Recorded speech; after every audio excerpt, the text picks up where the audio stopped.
Welcome. We're here to talk about the spice blend, which is a fantastic blend in the series of our golden blends. This tea derives from my father being a fantastic cook, specifically for Sri Lankan food, but is a very messy cook.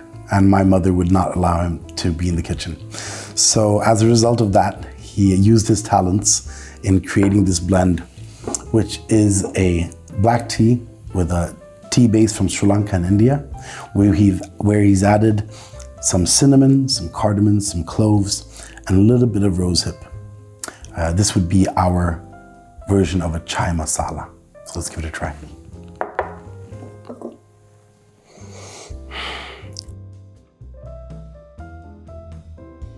The sweetness from the cinnamon and the rosehip just makes it lovely.